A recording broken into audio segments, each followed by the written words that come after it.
None of us were given a manual. Suddenly you have to homeschool your children while working from home, and divorces, a deluge of divorces took place, and people just didn't have the coping skills to cope with something that was completely outside of the norm. And of course, there was a lot of stress doing two jobs at once, and then all these world wars and divisiveness going on, and polarization in government, and not to mention the climate change happening. And so earthquakes, floods, and fires, natural disasters happening all around the world at, it seems like, a greater, more accelerated rate. And of course, it's quick to say it's all of that. And all of those things are genuinely stressful. And yet I'm going to suggest a radical thing here, that stress was already stored inside of you.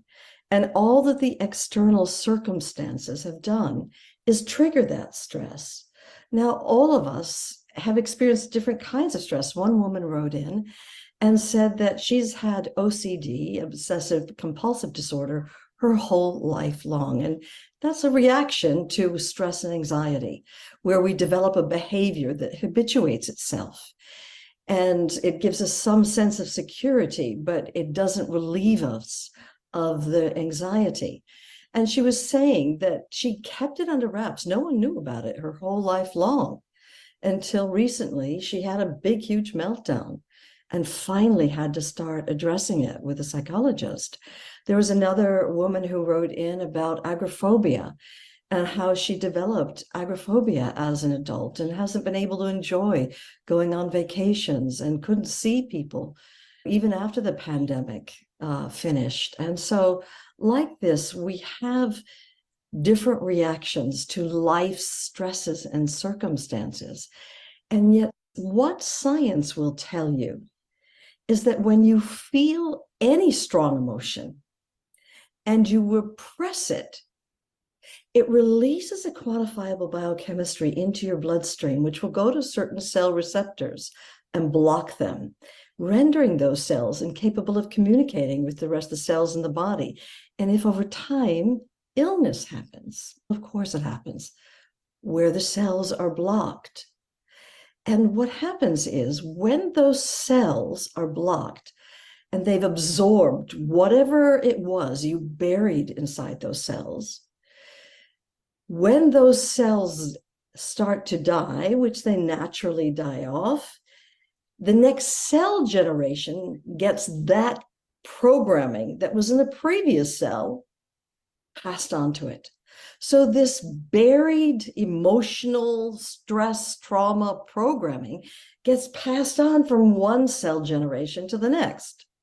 Now, interestingly enough, what science has also found is that when we feel our emotions very naturally, very like a child does, they just come up and they go through, our cell receptors remain open.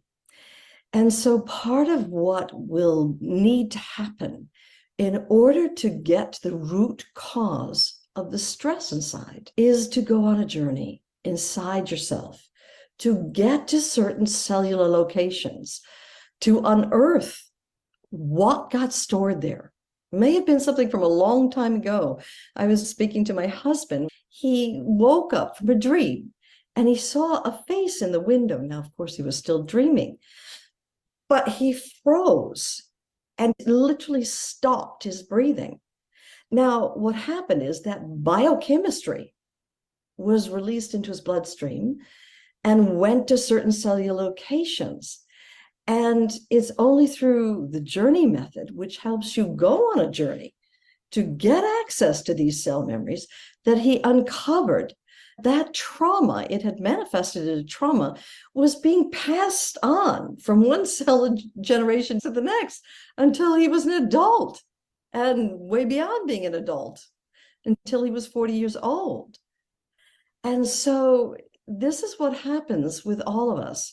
Now, the journey, for many of you who don't know what the journey is, it was originally born from my own direct experience of healing from what turned out to be a basketball-sized tumor in only 6.5 weeks' time.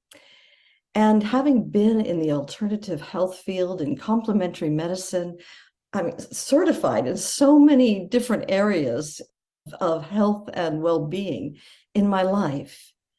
At the age of 39 years old, and having been in this field my whole adult life and felt I was at the cutting edge of what was happening, getting diagnosed with this huge tumor, it really sent me reeling.